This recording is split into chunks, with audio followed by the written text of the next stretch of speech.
importancia de ser ejemplo en toda área y aspecto de nuestra vida. Lo hemos ido estudiando, la importancia de ser ejemplos, ¿ya? Como lo señala la palabra del Señor, el valor y la importancia de poder ser ejemplos, como lo señala la palabra del Señor. Estuvimos viendo ya ser ejemplo, nos basamos también en Primera de Timoteo capítulo 4, versículo 12, cuando dice Pablo a Timoteo, le dice, ninguno tenga en poco tu juventud, sino sea ejemplo de los creyentes en palabra, en conducta, en amor, en espíritu, en fe y en pureza. ¿Ya? Le habló de 6 facetas importantes en las cuales Pablo consideraba que Timoteo tenía que ser ejemplo en todas las áreas de su vida. Le dijo, sé ejemplo en palabra, ya lo vimos ya esa parte, no sé si los que lo recuerdan. Sé ejemplo en conducta, lo estuvimos viendo la semana pasada, si no me equivoco. Y hoy día, aparte, dice, sé ejemplo en palabras, sé ejemplo en conducta, se lo dijo también Pablo a Timoteo, sé ejemplo en amor, espíritu, fe y pureza. Y es lo que vamos a ver hoy día, ¿ya? Aparte de ser ejemplo en palabra y en conducta, la preocupación que tenía Pablo con Timoteo, la misma preocupación que tiene Dios con nosotros como pueblo, como iglesia, como su iglesia, es que nosotros también seamos ejemplo en estas mismas áreas. Es nuestro deber ser ejemplo, ¿ya? Hoy nos toca ver ser ejemplo en amor, ¿ya?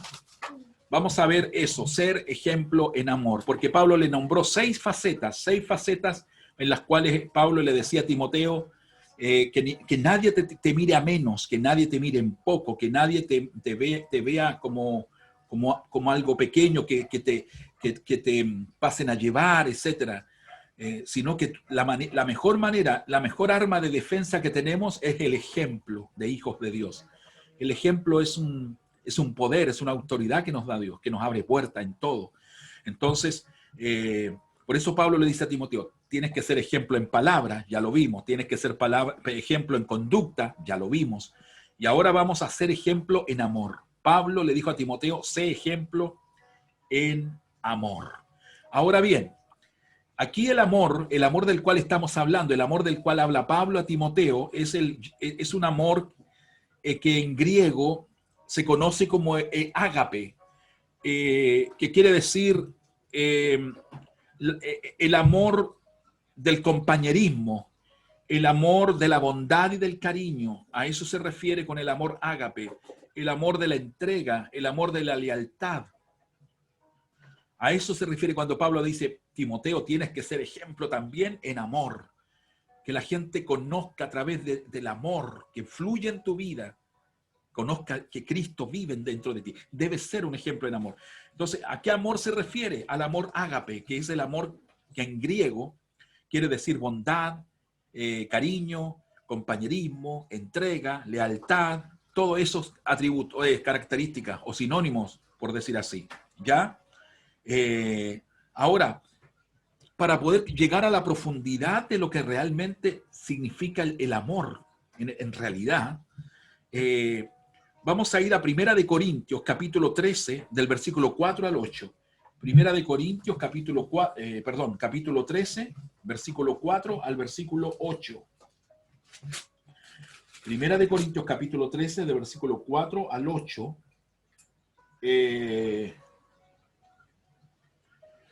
Bueno, el capítulo 13,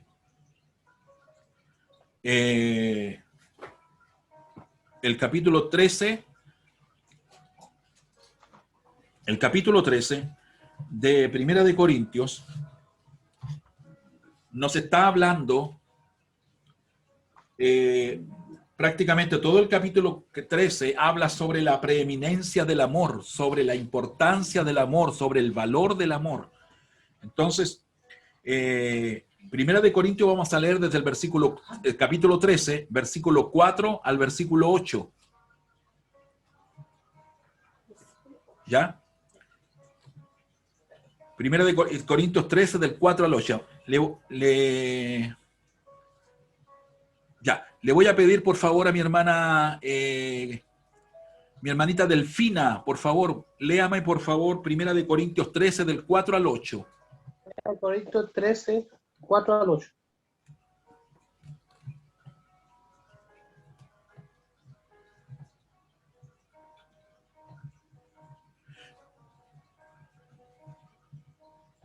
Mi hermanita Delfina tiene que desconectar el audio. Ahí está. Amén. Dice, el amor es sufrido, es benigno, el amor no tiene envidia, el amor no es jactancioso, no se envanece, no hace nada indebido, no busca lo suyo, no se irrita, no guarda rencor, no se goza de la injusticia, más se goza de la verdad. Todo lo sufre, todo lo cree, todo lo espera, todo lo soporta. El amor nunca deja de ser, pero las profecías se acabarán y cesarán las lenguas y la ciencia acabará. Amén. Ya, hermanita, mire, escúchenme esto. Es muy importante considerar lo que Pablo, también aquí está Pablo también hablando, a la iglesia de Corinto, y en donde él, de alguna manera, está estableciéndole a la iglesia, ¿no es cierto?, la importancia y el valor del amor. Entonces, él define el amor. La palabra amor, él la define de tal manera, con tanta excelencia de palabras, con tanta excelencia de definiciones, que Pablo empieza, lo mismo que leyó mi hermana Delfina, diciéndole a la iglesia, el amor, dice, es sufrido. ¿A qué significa esto? Le da un desglose muy importante a la palabra amor. Pablo es como que desmenuza la palabra amor, ¿entiende? La desmenuza, porque si usted se da cuenta, la palabra amor es una palabra compuesta por 4 letras, ¿ya? Nada más que 4 letras componen esta palabra, amor. Es muy cortita, es muy sencilla, es muy pequeñita, por decir así, como palabra. Pero ¿sabe usted? Pablo, para lograr explicarle a la iglesia de Corintios lo que hasta a la profundidad del amor del cual Dios exige, Pablo lo que hizo fue desmenuzarla, o sea, sacarle un buen provecho a esa palabra, por muy pequeñita que era, por muy pequeña que sea la palabra amor. Sin embargo, Pablo dijo, la vamos a desmenuzar para ir aprovechándola completa, para asomarle el sabor a esa palabra, para entender mejor. Entonces Pablo desmenuza, ¿ya? Es como cuando usted tiene, no sé, algo que se está sirviendo, ¿no es cierto? Y que en vez de comérselo como un todo, usted lo va desmenuzando y se lo va comiendo de a poco.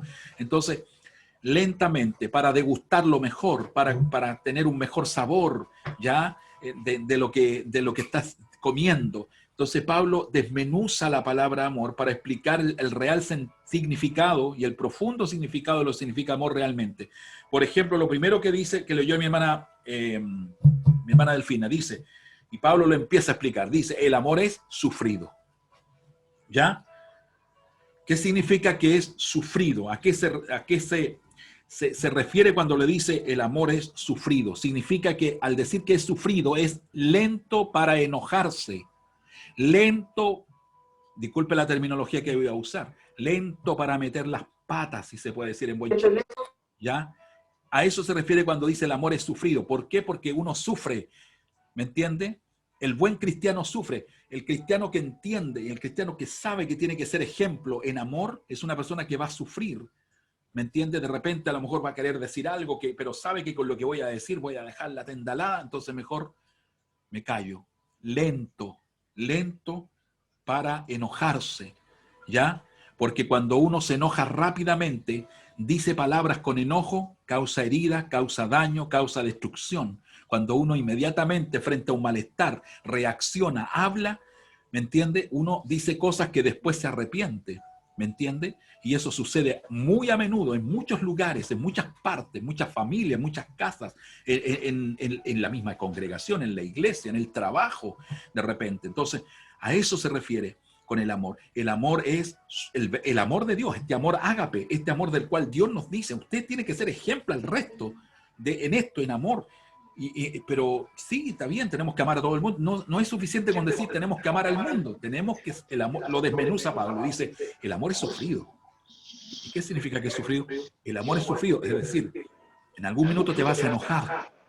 Nos vamos a enojar.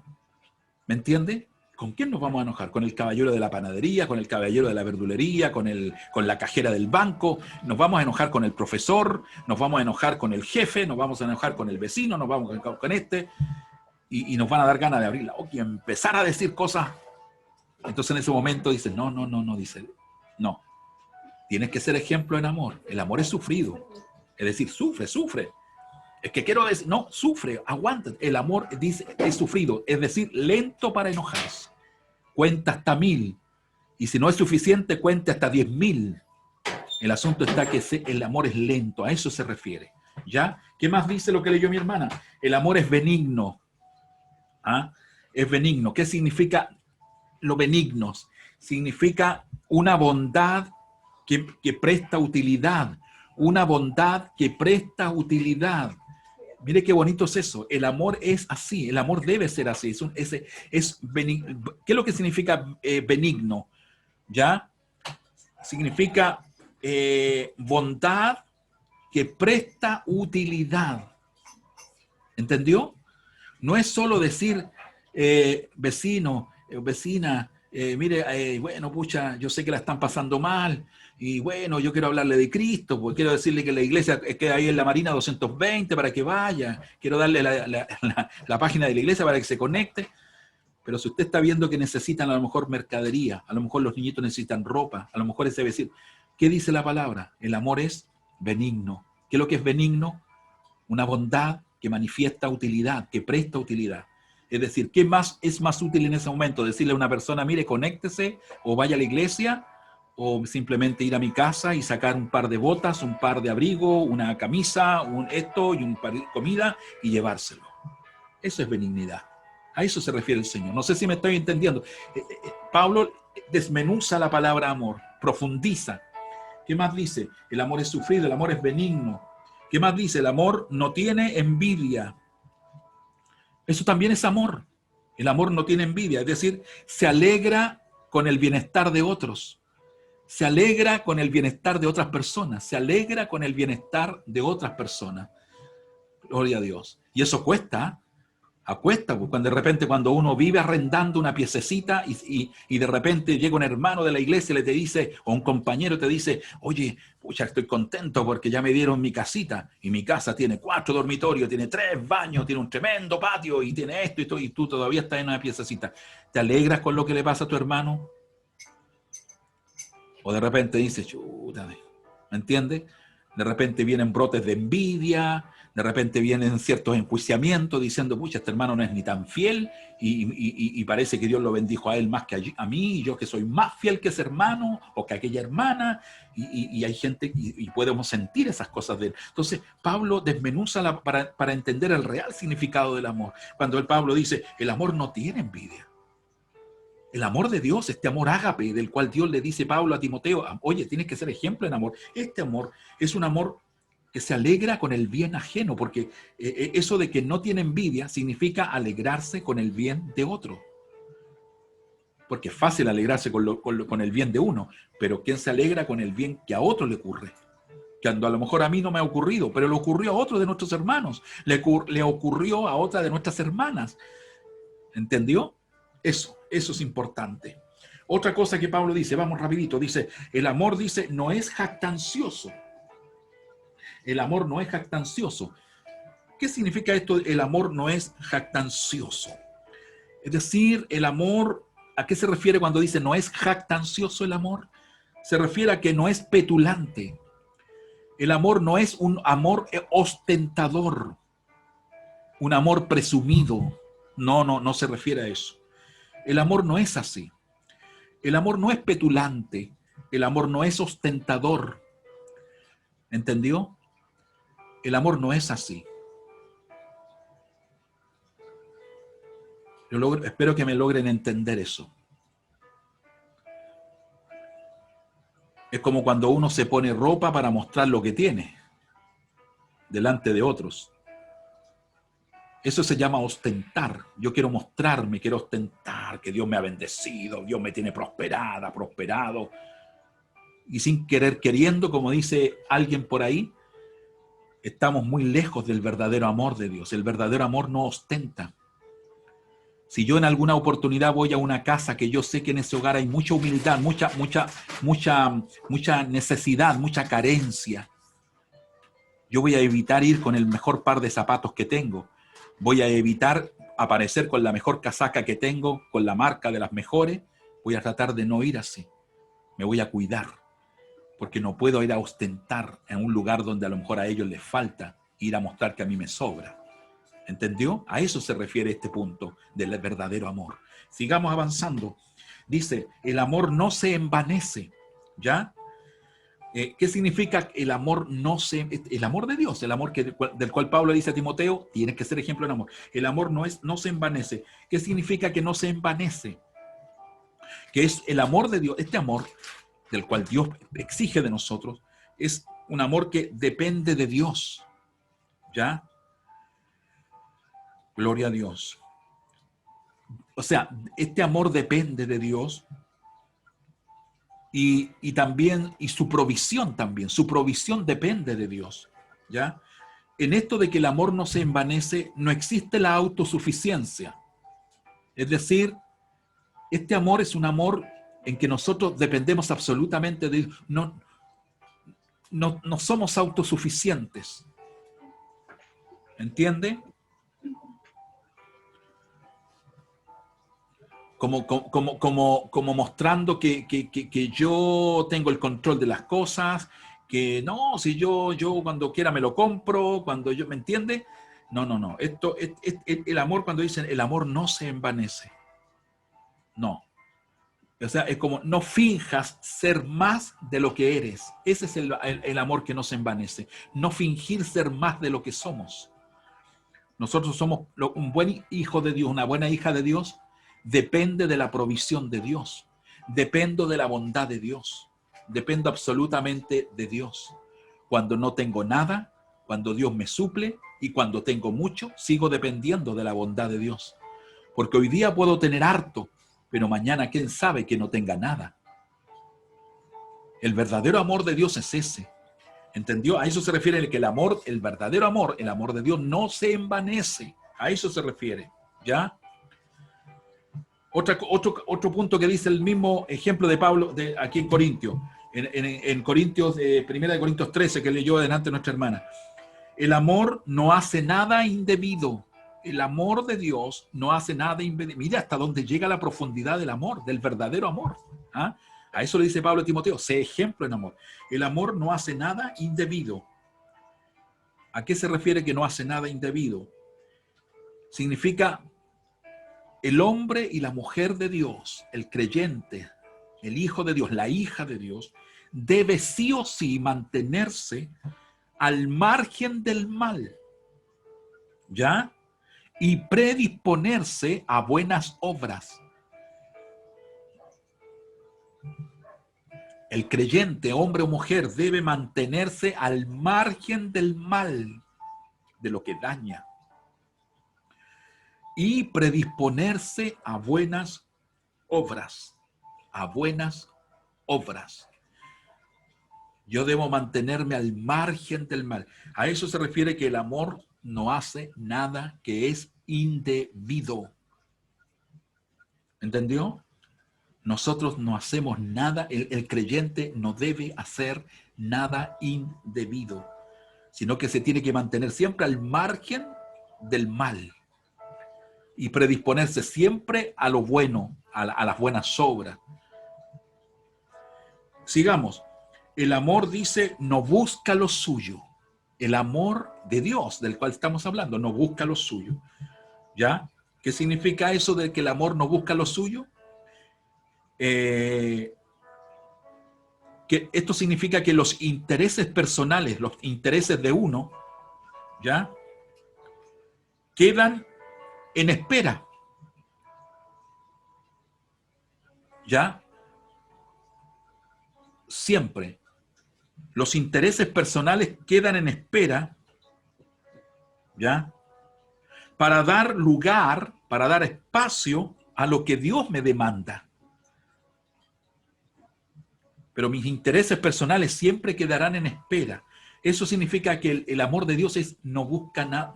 El amor de Dios no busca lo suyo. En más de alguna oportunidad nos va a tocar a nosotros tener que, no, si yo estoy primero, no, si a mí me toca ahora, ¿me entiende? A eso. ¿Me entiende? No busco lo mío, no busca lo suyo, no haces nada indebido. Miren, en pequeños detalles, en detalles quizás insignificantes, de ahí crece más allá, pero no le puedo hablar de todo. Pero un detalle insignificante, de repente, por ejemplo, cuando estamos, hagámosle cuenta, hace tiempo que no estamos en la iglesia, pero estamos en la iglesia y nos vamos a servir, está la mesa tendida, hay queque, hay torta, hay panqueque, hay bebidas, hay jugo, hay papitas fritas, hay de todo, está llena la mesa, hermanito, ya vayan a sentarse. En ese momento empieza a manifestarse el amor de Dios en nosotros. El amor de Dios dice que no busca lo suyo. ¿Qué significa que no busca lo suyo? Que yo voy corriendo, hago un lado al resto de demás y me siento de los primeros y me instalo aquí porque aquí está la Coca-Cola frente a mí, porque aquí tengo las papas para mí, porque aquí tengo la torta para mí. Yo siempre miraré que hay más hermanitos atrás mío, hay ancianos, ancianitas, y esperaré. El amor no busca lo suyo. Es un detalle. Entonces yo voy donde y le digo, hermanita, siéntese nomás, usted no me vaya. Y voy a buscar a otro, venga para acá, hermanito, siéntese. Pero yo voy a quedar parado, a lo mejor no voy a quedar con nada. ¿Qué dice la enseñanza? El amor no busca lo suyo. ¿Entiende? Los intereses personales, ¿ya? Quedan en espera. El interés personal mío queda en espera porque yo no busco lo mío. ¿Y por qué los intereses míos quedan en espera? Porque tengo que darle espacio y lugar a lo que Dios me demanda. ¿Y qué me demanda Dios en un momento como este ejemplo que le estoy dando a ustedes del comedor? Que cualquiera está primero que yo. Eso es tan sencillo como eso. Vamos. El amor dice, mire la profundidad, estamos desmenuzando. El amor no se irrita. ¿Ya? El amor no se irrita. ¿Qué significa que el amor no se irrita? El amor tiene dominio propio en lo que se refiere a la conducta. Tiene dominio propio en lo que se refiere a la conducta. Aquí enfocamos mucho el dominio propio, lo que se conoce muy a menudo como fuerza de voluntad. El dominio propio, ¿ya? El amor no se irrita. Tiene dominio propio. Santo sea el Señor para siempre. Sigo avanzando porque nos queda. El amor dice, no guarda rencor. No guarda rencor. ¿Qué significa que el amor no guarda rencor? Hay gente que los rencores los guarda después de 1 año, 2 años, 3 años, 4 años, y 5 años, y 10 años, y ahí todavía tienen el rencor guardado en el corazón. El amor de Dios, el amor del cual Pablo le dice a Timoteo, tienes que ser ejemplo en amor, es un amor que no guarda rencor. ¿Qué significa que no guarde rencor? Que es el amor que busca inmediatamente el perdón. Inmediatamente busca una reconciliación. Pero no voy a guardar rencor, porque el rencor es un veneno, que a medida que va pasando el tiempo, se va envenenando el cuerpo por dentro. Es un veneno, que a medida que si yo no voy a tiempo, si yo no le pongo, yo no trabajo urgentemente en esto, quizás me envenene por dentro. Es como cuando uno tiene problemas, por ejemplo, del apéndice y pasa a peritonitis y hasta ahí no hay nada más que hacer porque se envenena por dentro el cuerpo. Entonces, es algo parecido, pero en el aspecto interior de nuestra vida, el aspecto espiritual. No guarda rencor significa que, o sea, hay muchas cosas que nos van a hacer pasar en la vida, sea a nivel de familia, sea a nivel de iglesia, sea a nivel de trabajo, a nivel de compañeros, de personas donde vivimos, etc. Y de repente se nos va a meter adentro el rencor. ¿Me entiende? Yo no puedo, usted no puede, ninguno de nosotros debiéramos de permitir que el rencor se anide dentro de nosotros. Está bien, lo sentí, pero no voy a permitir que haga un nido. Voy a tener que trabajar de inmediato. Y de inmediato significa buscar el perdón y la reconciliación para evitar que el rencor se guarde dentro de mí, porque a la medida que se va guardando, 1 día, 2 días, 3 días, 4 días, 1 semana, 1 mes, 1 año, 2 años, el rencor se transforma en un veneno que destruye por dentro una persona. Y eso es a lo cual Dios nos está diciendo. ¿Ya? El amor, ¿qué más dice? Todo lo sufre. También dice eso. El amor todo lo sufre. ¿A qué se refiere con esto de que el amor todo lo sufre? ¿Ya? Significa que pone el corazón ya en la obra. Pone su corazón en la obra. Aquí no existe la apariencia y la superficialidad. El amor todo lo sufre. Porque ponemos el corazón en la tarea que estamos realizando. Yo pongo mi corazón. No aparento lo que no soy, ¿ya? Ni soy una persona superficial, ¿ya? Sino que yo pongo el corazón en lo que estoy haciendo. Voy para allá. Por eso que dice que el amor todo lo sufre. ¿Me entiende? Todo lo sufre. Bendito sea el Señor. El amor, dice también aparte, todo lo cree. El amor todo lo cree. ¿Qué significa esto de que el amor todo lo cree? ¿Hacia dónde apunta? Apunta hacia algo muy sencillo. Este amor, el amor de Dios, es 100% positivo. No hay nada negativo aquí. El amor de Dios es 100% positivo. No existe nada negativo. ¿Ya? Gloria al Señor. Todo lo sufre, todo lo cree. Gloria al Señor para siempre. Amén. ¿Lo están entendiendo, no es cierto? Que el Señor nos bendiga en esta tarde. Mire, vamos a pasar al punto número 4. ¿Qué más le dijo Pablo a Timoteo? Le dijo, sé ejemplo en qué? En palabra. Sé ejemplo en conducta. Sé ejemplo en amor. Ahora dice, sé ejemplo en espíritu. ¿Está bien? Sé ejemplo en espíritu. Ahora pasamos a otro punto.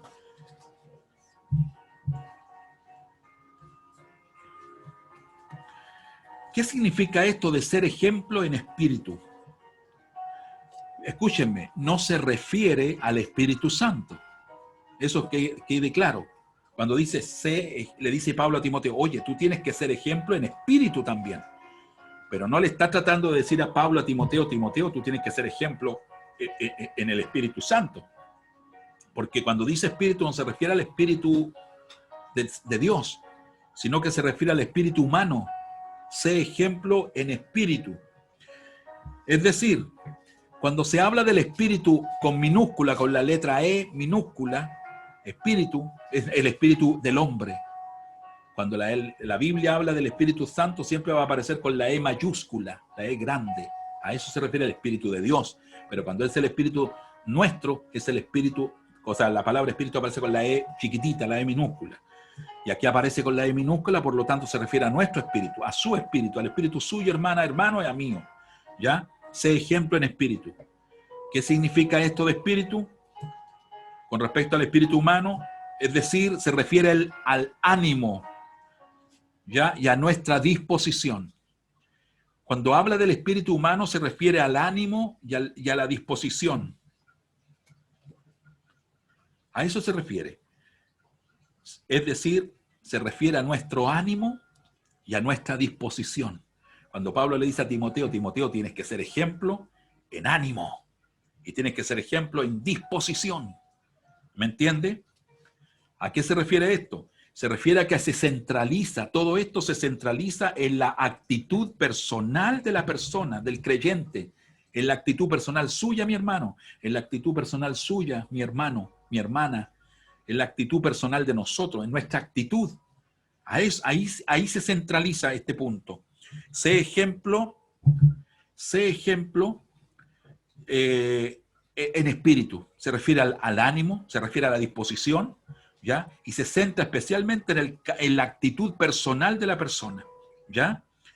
Imagínense que, mire, vamos a Números, capítulo 27, y vamos a leer el verso 18. Números, capítulo 27, Números, es un libro del Antiguo Testamento. Números, capítulo 27, verso número 18. Números 27, verso número 18. Le voy a solicitar en esta tarde a mi hermano Gerson, por favor, léame el versículo, por favor. Amén, pastor. 27, 18. De Números. Amén. Y Jehová dijo a Moisés: Amén. a Josué, hijo de Nun, varón en el cual hay espíritu, y pondrás tu mano sobre él. Y lo pondrás delante del sacerdote Eleazar y delante de toda la congregación, y le darás el cargo en presencia de ellos. Amén. ¿Se escuchó? ¿Sí? ¿Lo escucharon? ¿Sí? ¿Se escucha lo que leyó el hermano Gerson? ¿Sí? Ok. Bien, bien, bien. Mire, escuche bien esto. Dios en ese minuto está poniendo los ojos en un hombre llamado Josué. ¿Está bien? Y Dios se refiere a Josué, mire cómo se refiere. Dice, en ese hombre, en ese varón, en el cual hay espíritu, mire, y no es espíritu con mayúscula, no se refiere al Espíritu Santo, se refiere al espíritu humano. En ese hombre, dijo Dios, hay ánimo. En ese hombre hay una disposición de servir. En ese hombre hay un ánimo de servir a Dios, ánimo de ir a la iglesia, ánimo de orar, ánimo de ayunar, ánimo de leer la Biblia, ánimo de asistir al templo, ánimo de predicar la palabra, ánimo de evangelizar al mundo, ánimo, hay disposición. En ese hombre hay espíritu. ¿Entiende? A eso se refiere. Cuando dice Pablo a Timoteo, Timoteo, tienes que ser ejemplo en espíritu, se está refiriendo, tienes que ser ejemplo en ánimo y en disposición. Porque se centra en la actitud personal de la persona. Cuando se refiere al espíritu humano, se centra en la actitud de uno. ¿Me entiende? Aquí el ejemplo del cual habla Pablo a Timoteo, que tiene que ser ejemplo en espíritu, ¿ya? Debe y tiene que ver con la actitud de uno, con la actitud frente a la obra, frente al trabajo, frente a la iglesia, ¿ya? Frente a las tareas que asumimos diariamente, en la casa, en todas las cosas. ¿Entiende? Tiene que ver con la actitud, ¿ya? Y aquí quiero hablarles de algo importante, porque esto de ser ejemplo en espíritu, hermanos, tiene que ver con nosotros en tres cosas importantes, que de repente parecen insignificantes, pero son reales, y ustedes se van a dar cuenta que es verdad. Hay tres cositas que les quiero hablar. Por ejemplo, la mirada con los ojos, los gestos y las posturas. Mirada, gestos y posturas. Repito, mirada con los ojos, ¿ya? Gestos con el rostro, posturas con el cuerpo, la manera como me paro, como camino, como voy, cómo lo hago. Por ejemplo, en estos tres detalles, la mirada, los gestos y las posturas, quiero decirle esto, ¿usted sabía que el cuerpo habla? ¿Sabían ustedes que nuestro cuerpo habla? No estoy refiriendo a hablar así como que yo estoy hablando ahora de voz, sino que nuestro cuerpo habla. ¿Sabía usted, por ejemplo, que su mirada habla? Aunque usted no diga nada, su mirada está hablando. ¿Sabía usted que sus gestos del rostro hablan? Aunque no diga nada, pero sus gestos hablan. Por ejemplo, ¿sabía usted que la postura, el modo de pararse, el modo de caminar y de ir a hacer algo, también habla? A eso me refiero cuando el cuerpo habla. Por ejemplo, la mirada. A eso se refiere, por hermano. La mirada, los gestos, la postura, la manera de pararse, ¿ya? Hablan. Oiga, y hablan. Por ejemplo, yo me doy al tiro cuenta cuando veo caras desanimadas por la mirada que tiene usted. No les ha pasado. Mire, esto uno lo aprende, ¿sabe cuándo? Mire, en forma presencial uno se nota, pero nunca me había fijado yo que en lo virtual se nota más todavía. ¿Les ha pasado a ustedes? Bueno, aquí veo varios hermanos y hermanas que yo sé que ustedes trabajan harto con los jóvenes, con los niños, con las dorcas, con los jóvenes, la iglesia, yo mismo, todos. ¿Se han dado cuenta, hermano? ¿Usted le ha tocado ver rostros que usted no necesita que le digan que están enojados? ¿Les ha pasado eso? Usted no necesita ver un rostro en la imagen que le diga, no, yo estoy molesta, yo estoy molesto, estoy enojada. La mirada que tiene es suficiente, porque la mirada habla, hermanos. Sí, pues, la mirada habla.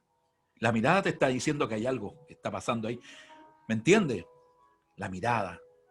De repente eso a lo mejor de repente, cuando uno, de repente, ¡ay! Y agachamos la cabeza, no queremos mirar. Ya, ahí algo nos está diciendo la mirada. ¿Entiende? A eso. Los gestos. Aquí en lo virtual se nota mucho los gestos. Cuando a usted no le gusta mucho, por ejemplo, si yo le doy la oportunidad a mi hermana tanto, a mi hermano tanto, y además de alguien pone la cara, ¡oh! Con eso, con ese gesto que usted hizo, está diciendo, ¡oh! A la hermanita que le dio la oportunidad, al hermanito, ¡oh! ¿Me entiende? Los gestos hablan. La postura, la manera de pararse, la manera de caminar, de hacer algo. ¿Me entiende? Es como cuando los padres le dicen a uno de sus hijos o a una de sus hijas, oye, mira, anda y hace esta tarea en la casa, no sé, limpia el baño, levanta la mesa, o hace... Y la manera en que van caminando ya le está diciendo que no tienen ni un ánimo de hacerlo. Arrastran los pies, caminan sin ánimo, pareciera que la cabeza se les hunde y el hombro y la parte de aquí se agiganta y como caminan como cansados, que sin ánimo de ninguna. Oye, pero apúrate si vamos para allá. Ah, sí, ya voy, ya. Y van detrás, arrastrando los pies. La manera de caminar, la postura también habla, también dice cosas. Entonces, escúchenme por favor. Cuando nuestro hermano Gerson nos leyó recién en Números 27:18, en donde Dios está llamando a un varón, a un hombre llamado Josué, para que tome la rienda de la obra de él en ese tiempo, Dios está poniendo el ojo en Josué por una sola razón. Le dice, en ese varón en el cual hay espíritu. Dios vio en Josué espíritu, pero ¿a qué se refirió? Vio en su mirada. Vio que era un hombre que tiene buena mirada. Él se percata que sus ojos hablan, su mirada de agrado, su sola mirada, una mirada de seguridad, de confianza. ¿Entiende? Gestos. No, Josué, en cuanto a los gestos, es un hombre que con su propio rostro llama a la fuerza, a levantarse el pueblo, vamos a la lucha, vamos adelante, su gesto. Y la postura del cuerpo, no andaba arrastrando los pies para ir a conquistar la tierra. ¿Entiende? No era así. Josué, un hombre que corría, un hombre que caminaba con fuerza, con energía, con disposición, con entereza. ¿Me entiende? Porque el cuerpo habla. A eso se refiere espíritu. Cuando Pablo dice a Timoteo, tenéis que ser ejemplo en espíritu, a eso se refiere. No sé si me quedó claro en alguna forma, hermanita y hermanito, ¿ya? La pregunta en esta hora podría hacerse, ¿cuál es el ánimo suyo, hermana y hermano, frente a las pruebas, frente a las dificultades, frente a las traiciones, cuando a uno lo traicionan, frente a las desilusiones, cuando nos desilusionamos por algo o por alguien? ¿Cuál es nuestro ánimo en ese minuto? ¿Cuál es el gesto de nuestro rostro? ¿Cuál es la postura de nuestro cuerpo, la manera en que nos paramos? ¿Me entiende? Porque eso habla por sí solo. Y Pablo,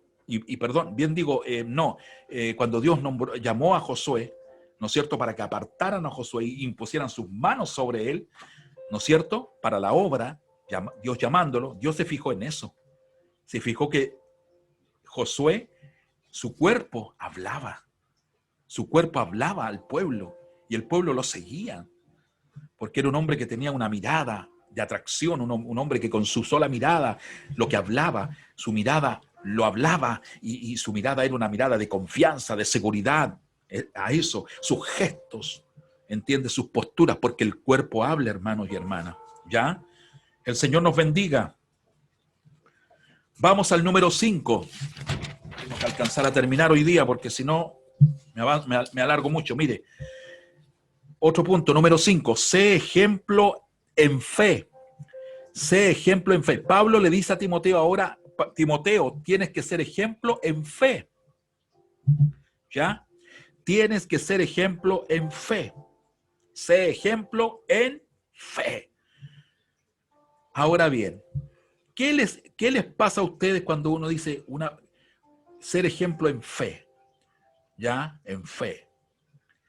¿A qué se les viene a la cabeza cuando hablamos de fe? De tener que ser ejemplo en fe. Mire, la fe no es algo que se tiene que escuchar. La fe es algo que se tiene que ver. La fe no tiene que ver con lo que se oye. La fe tiene que ver con lo que se ve. ¿Ya? Repito, la fe tiene que ver con lo que vemos, hermanos. La fe tiene que ver con lo que vemos más que con lo que hablamos o más que con lo que escuchamos. ¿En qué sentido?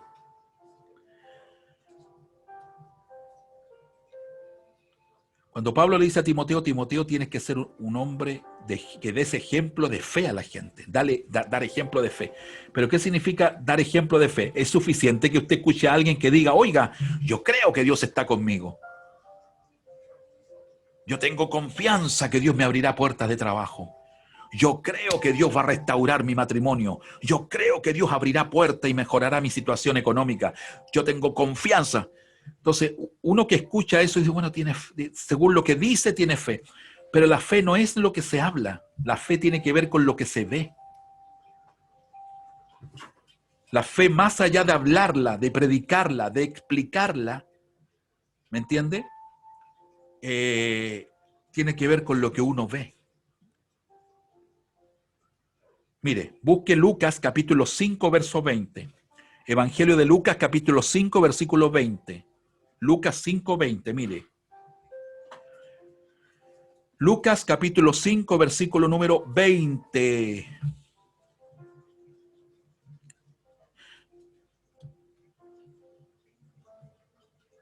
Lucas capítulo 5, versículo número 20. Hermanito, hermanita. Oiga, hermanito Marcial, ¿me puede leer esa parte? ¿Puede o no? Hermanito Marcial, ¿se puede? ¿Ah? Ya, Ahí está, ahí está, vamos. Lucas 5:20. Ya. Al ver él la fe de ellos, le dijo, hombres, tu pecado te son perdonados. Amén. Buena, hermanito Marcial. Muy Amén. bien. Mire lo que dice, si está bien clarito lo que leyó el hermano Marcial. ¿Qué les dije yo? La fe no es algo que se escucha o que se predica o que se habla. La fe es algo que se ve. ¿Qué dice aquí en Lucas 5:20? Jesús dice, al ver la fe de ellos, se refiere a los 4 amigos que llevaron a un paralítico a donde Jesús estaba predicando en una casa que estaba llena de gente. ¿Cierto? La historia es muy maravillosa, pero no se la voy a contar ahora. Pero ustedes tienen que entender que estos 4 amigos llevan a un paralítico, lo llevan en su camilla, en su cama, ¿cierto? Como una camilla, para que usted lo entienda. Lo pescan los 4 amigos, se la ponen en el vamos caminando. ¿Entiendo? Y se lo llevaron a donde estaba Jesús predicando en una casa. En una casa estaba llena de gente, no había por dónde entrar. Y llegan estos 4 amigos con su enfermo ahí, y cuando ven que está llena la casa, ¿qué hicieron ellos? Se devolvieron y dijeron, no, así no se puede. No, así nadie puede. ¿Ah? ¿Me entiende? ¿Y se fueron a la casa? No. Vieron que estaba lleno, no se podía entrar ni por las ventanas, se veía nada. ¿Sabe lo que hicieron ellos? Ellos entraron por el techo. Rompieron el techo por arriba y bajaron al enfermo. Cuando Jesús los ve ahí, cayeron de arriba. Se hicieron un forado en el techo y metieron al enfermo por arriba. Y los 4 amigos cayeron ahí mismo, delante de Jesús que estaba parado dentro de la casa predicando. Cuando Jesús los ve y ve al enfermo y ve todo lo que pasó, eso fue lo que dijo Jesús. ¿Qué dijo Jesús? De ellos, todos mojados en transpiración, porque ya me imagino en hacer un forado en el techo, subirlo, entre los 4 subieron al paralítico, olvídese, y entre bajarlo, era una cosa pero terriblemente tremendo.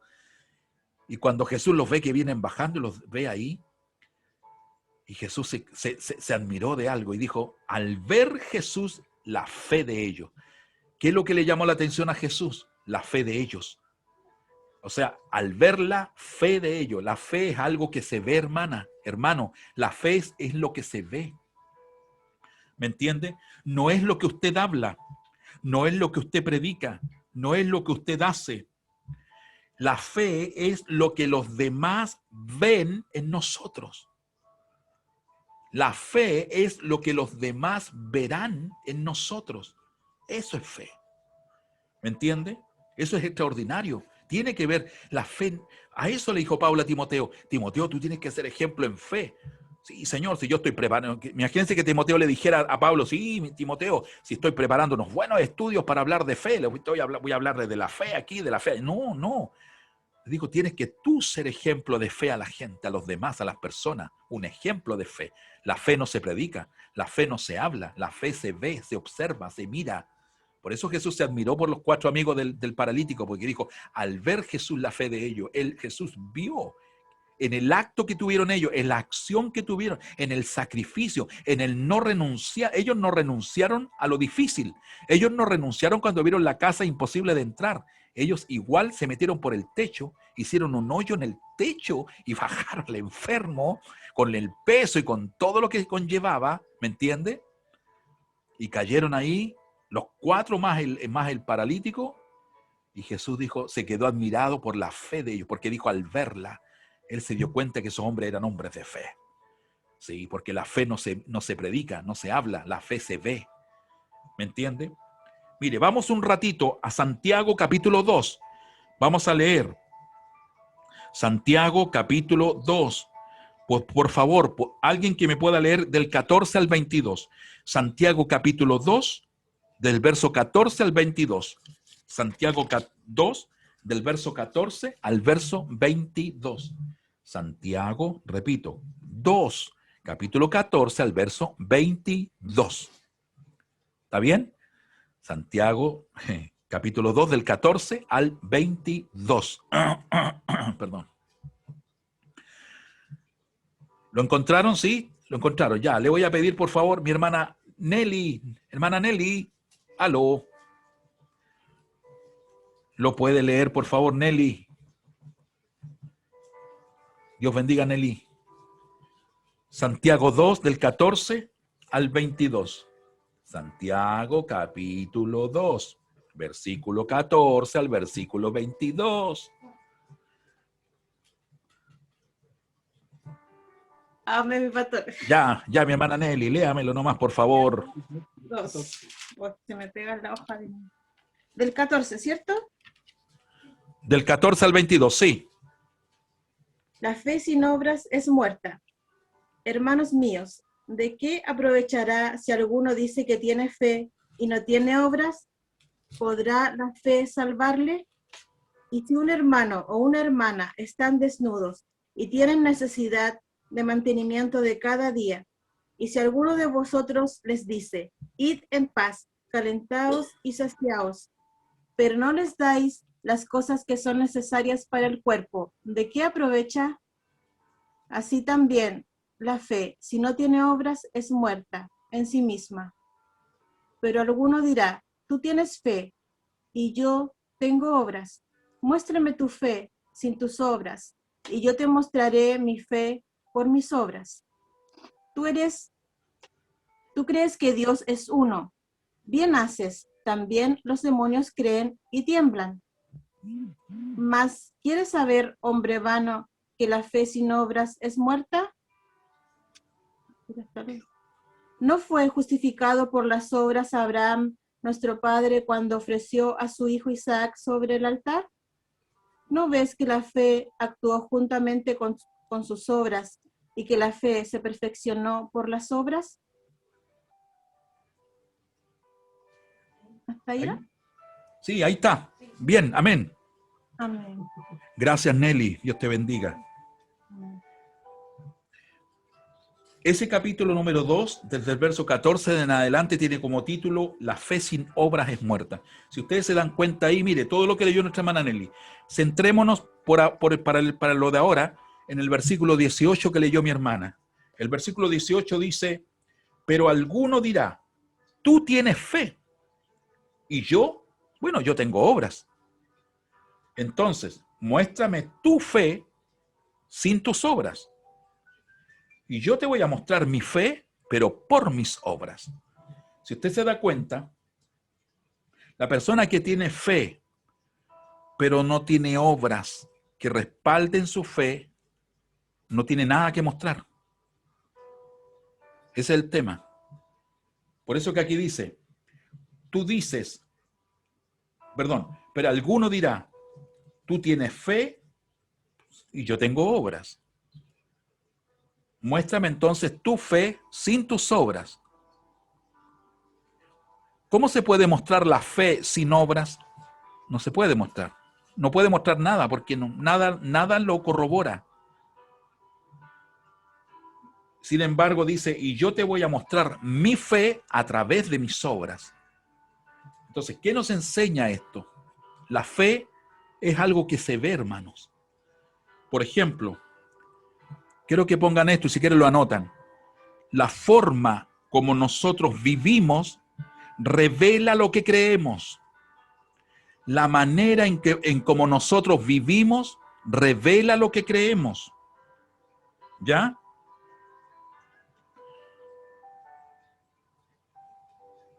La forma en cómo nosotros vivimos revela lo que creemos. Increíble, ¿eh?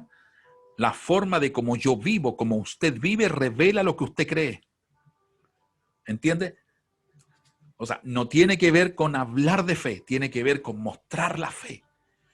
Esto no quiere decir que nuestra salvación, por ejemplo, esté basada en las obras, no se vayan a equivocar aquí, porque no tiene que ver con eso. O sea, que nuestras obras, como que yo quisiera decirles que nuestras obras, por ejemplo, nos hacen justos delante de Dios. No se trata de eso. Sino que al contrario, las obras no son la causa de mi salvación. Las obras son la evidencia de nuestra salvación, que es diferente. Las obras no son la causa de mi salvación, es decir, mi salvación no es por obras, pero sí las obras son la evidencia de que yo soy salvo. Por eso, a eso se refiere. Cuando Pablo le dice a Timoteo, Timoteo, tienes que ser ejemplo en fe, ¿entiende? Usted puede tener a una persona media hora, 40 minutos, 1 hora, quizás 1 hora y media, y quizás 2 horas hablándole de un testimonio, de que sanó el enfermo de cáncer y que creó un milagro y esto y lo otro, y ahí hay fe y confianza. En cambio, esa es en eso que usted está hablando de qué? Está hablando de un hecho. Está tratando usted de describir la fe. La fe no se describe, la fe se ve. ¿Entiende? Le quiero repetir, la forma en cómo usted vive va a revelar en lo que usted cree. O sea, la fe y las obras. ¿Me entiende? Esto indica que las obras son una evidencia de la fe que yo tengo.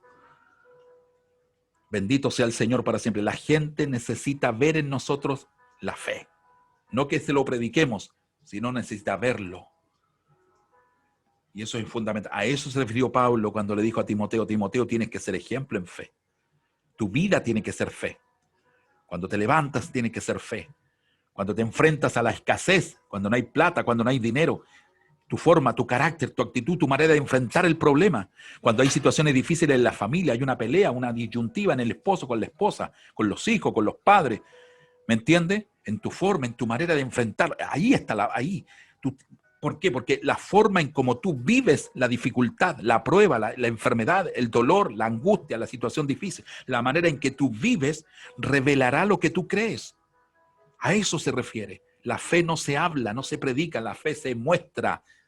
Por eso que aquí en lo que escribe el hermano Santiago le dice, muéstrame tu fe, pues, sin tus obras. ¿Qué fe le va a mostrar si no tiene obras? Nada, no se puede.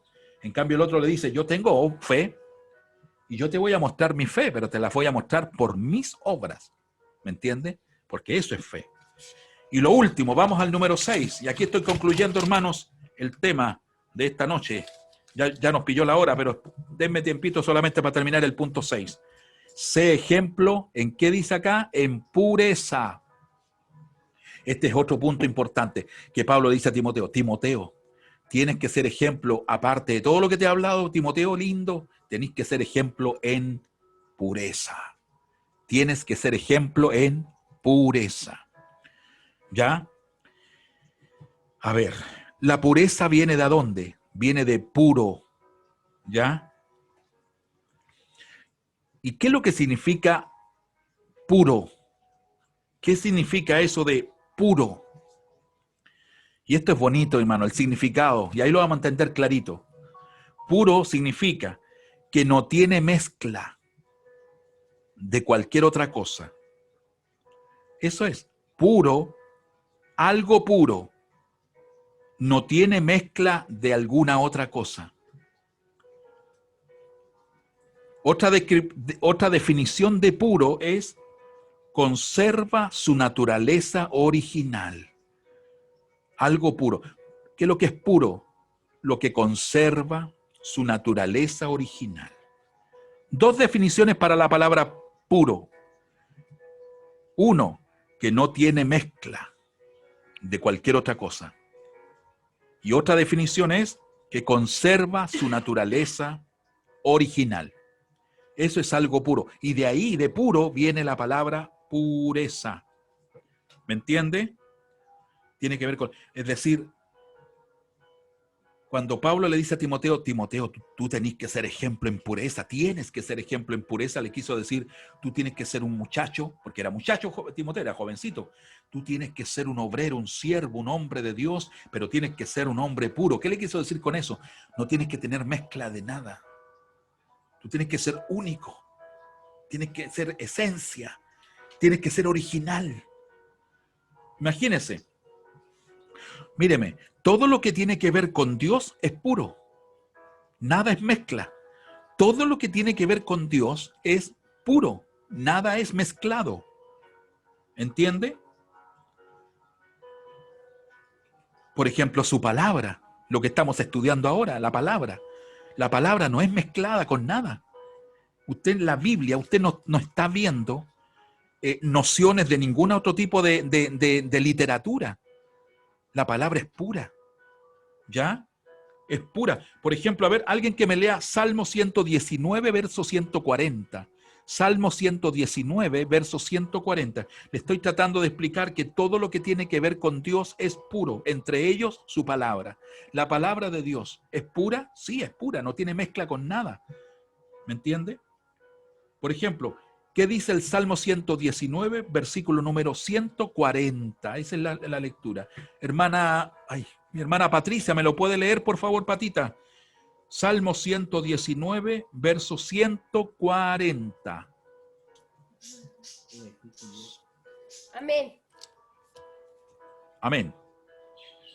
Sumamente pura es tu palabra y la ama tu siervo. ¿Se escuchó, cierto? Salmo 119, versículo número 140. Bendito sea el Señor para siempre. Sumamente pura es tu palabra, ¿ya? Y la ama tu siervo. Sumamente pura es tu palabra. La palabra es pura. El evangelio no tiene mezcla de nada. El evangelio es puro. Saquen la cuenta. Todo lo que tiene que ver con Dios es puro. No es mezcla de nada. No tiene mezcla de filosofía. No tiene mezcla de nada. No tiene mezcla de ramas, de nada. El evangelio, la palabra, Dios, el Espíritu Santo. Todo lo de Dios es puro. No tiene mezcla de nada. ¿Me entiende? Por eso que el requisito fundamental para estar en la plenitud de la presencia de Dios es la pureza. Por eso. Por eso que Dios exige pureza a su pueblo. Por eso que le exige a usted y a mí, nos exige ser puros. ¿Por qué nos exige puros? Ser puros en todo. Porque para poder estar en su presencia, para poder entrar a su presencia, ¿ya? para estar en la plenitud, mejor dicho, de su presencia, uno de los requisitos fundamentales es la pureza, es ser puro, es decir, no tener mezcla con nada, porque Dios es puro, porque su palabra es pura.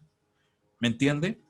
Lo dice el Salmo 24, verso 4. El Salmo 24, versículo 4 lo está diciendo. ¿Sí? Refiriéndose al requisito fundamental para estar en la plenitud de la presencia de Dios. Dice, Salmo 24, versículo 4. Se lo voy a leer yo mismo ya. Dice, ¿quién subirá al monte de Jehová? ¿Quién estará en su lugar santo? Cuando dice el monte de Jehová y cuando dice su lugar santo, se refiere a la intimidad con Dios. ¿Quién estará en su intimidad? ¿Quién estará? ¿Quién subirá al monte del Señor? Se refiere a la intimidad con Dios. ¿Quién estará en su lugar santo? Pregunta Dios, la pregunta. Y la respuesta es esta. El limpio de manos, sí. ¿Y qué más dice? Y puro de corazón. Se refiere a un hombre y una mujer que no tiene mezcla con nada, sino que el corazón, sus pensamientos son únicos, son de naturaleza original. ¿Entiende? El limpio de manos y puro de corazón. A esto se refiere Pablo cuando le dice a Timoteo, Timoteo, tienes que ser ejemplo en pureza. Tienes que ser una persona pura, sin mezclas de cualquier cosa extraña. Tienes que ser una persona que conserves tu naturaleza original. ¿Entiendes? Tú no puedes cambiar en la vida porque ayer escuchaste hablar de este tema, de esta cosa y de repente cambiaste, ya no eres la misma persona. Algo influyó en tu carácter, algo te hizo cambiar. No, la persona que tiene intimidad, cercanía con Dios, es una persona pura, una persona que no tiene mezcla con nada, sino que es absolutamente pura. ¿Entiende? Bendito sea el Señor. Conserva su naturaleza original. A eso se refiere. Y para terminar, recordarles lo que dice el libro de Tito, capítulo 2, del 7 al 8. Tito 2, del 7 al 8, dice, presentándote tú en todo como ejemplo de buenas obras, mostrando integridad, seriedad, palabra sana e irreprochable, de modo que el adversario se avergüence y no tenga nada malo que decir de usted. Cuando se refiere del adversario, no se está refiriendo a una persona de carne y hueso. Se está refiriendo al adversario de nuestras almas, Satanás, el diablo. Cuando se está refiriendo a él, por eso le llama el adversario. ¿Me entiende? De manera que el adversario, de modo que el adversario, Satanás, el diablo, se avergüence y no tenga nada malo que decir de vosotros. ¿Por qué? Porque Satanás, el diablo, es conocido como el acusador de los hermanos. Satanás, el diablo, está día y noche, las 24 horas del día. Satanás, el diablo, está delante de Dios, está acusando a usted y me está acusando a mí ante Dios. Entonces, frente a esa actitud de Satanás, de acusete, de estar acusándonos, míralo, ahí está tu hija, pues. Mira, pues ahí está tu hijo. Mira, ahí está tu hija, pues la escuchaste el domingo, estaba con las manos al y lloraba y decía gloria, gloria, gloria a Dios. Ahora la tiene, mira, ahí está peleando con una señora de las papas porque no creo que en la pesa le estaba robando 3 papas, 4 papas y mira la media pelea que armó. Y el domingo estaba cantando y el diablo acusa a Dios y le dice, mira, ahí está tu hija. ¿Me entiende? Entonces a eso se refiere. Se refiere cuando dice presentándote tú como ejemplo de buenas obras, de integridad, seriedad, palabra sana y irreprochable, de modo que el adversario, Satanás, el diablo, se avergüence y no tenga nada malo que decir de ustedes delante de Dios. No tenga razones para acusarnos ante Dios. A eso se refiere. Ser ejemplo, dice, presentándote tú en todo como ejemplo. Es una gran responsabilidad, hermano y hermana, ser ejemplos. A estas alturas de la vida, creo que es importante considerar esto. ¿Sabe por qué? Porque la iglesia evangélica en nuestro país No nos vamos a meter con el mundo, con el resto. Suficiente tenemos con 18 millones de almas. La iglesia evangélica en este minuto, en nuestra nación, está alicaída, está por el suelo. El currículum de la iglesia, el testimonio de la iglesia. Estamos por el suelo. ¿Me entiende? El testimonio, todo. Por una cantidad de cosas que se han sabido en este último tiempo y de cosas que han aparecido. Qué pastores, qué iglesia, qué hermanos, qué que lo otro. ¿Entiende? Y cada cosa, oiga, y la gente al final tiene una imagen errónea. Tiene una imagen de lo que ve. Si ese es el problema, se te da cuenta que esto tiene que ver con lo que se ve. Por eso que Dios nos dice, tienes que ser ejemplo. Claro, porque el ejemplo es poder, el ejemplo es autoridad, el ejemplo te va a abrir puertas, un buen ejemplo te abre puertas en todas partes. Te va a abrir una puerta el Señor, pero tienes que ser ejemplo. ¿Entiendes? Porque estamos bien de alicaída en nuestro país, los cristianos, por todo lo que ha pasado, por todas las situaciones que han aparecido en la televisión, en los reportajes que dan, en lo que aparece en las noticias. ¿Me entiendes? Claro, tiene que aparecer con todo y al final, ¿en cómo quedamos parados nosotros los cristianos, hermano? ¿Ah? Quedamos mal, si ese es el problema. Entonces, tenemos que cuidar este tema, considerarlo, meterlo en el corazón. ¿Me entiende? Trabajar en esto y tenemos suficiente ahí para trabajar. Que el Señor nos bendiga en esta noche, hermanos y hermanas.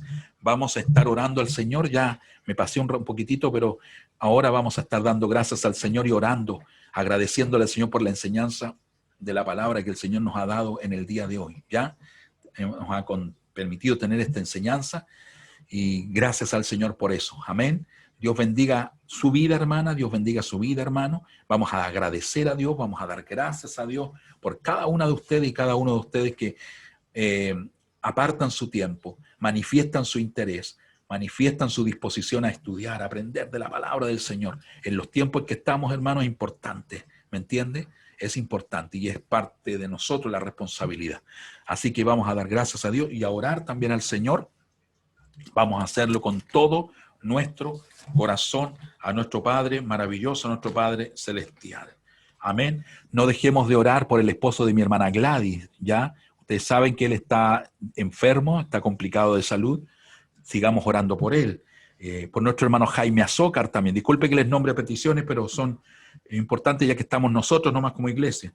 Jaime Azócar, nuestro hermano tiene problemas en su rodilla. Es muy probable que tenga un diagnóstico no bueno en su rodilla y eso lo va a complicar por su trabajo y lo va a complicar por hartas cosas. Entonces, oremos por nuestro hermano Jaime Azócar, ¿ya? Y tenemos al hermano Eliseo Carrasco, que es el esposo de la hermana Benigna. Tenemos a Miguel Saavedra, que es el hermano terrenal, carnal, como queramos llamarlo, de mi hermano Sergio Saavedra. Orar también por esta niñita Génesis Burgos, una adolescente de 13 años. Amén. Y seguir orando por todas las personas que tenemos en nuestra congregación, que estamos constantemente orando por ellos, que son permanentes. Vamos a orar en esta hora, vamos a cerrar nuestros ojos y vamos a presentar nuestra oración en acción de gracias por habernos permitido en esta tarde, noche, aprender de su palabra. Padre, en el nombre de Jesús, quiero agradecerle en esta tarde, esta noche, porque nos ha dado la oportunidad de poder estar junto a cada una de sus hijas, cada uno de sus hijos que han compartido, Señor, este tiempo, Señor eterno, compartiendo su palabra, aprendiendo de ella. Hoy, como nunca, necesitamos, Señor, amado Dios, ser ejemplos. Amado Dios, ser ejemplo y ser ejemplo es el llamado suyo, es la voz suya hacia nuestra vida. Tenemos que ser ejemplo en toda la área. Usted nos nombra 6 facetas que estuvimos viendo todos estos jueves que tuvimos. Amado Dios, 6 facetas que diferentes áreas que usted nos llama y debemos de ser ejemplo. Amado Dios, y gracias por eso, porque usted a través de esto nos va señalando el camino, nos va señalando la ruta, nos va señalando, Señor, la dirección exacta.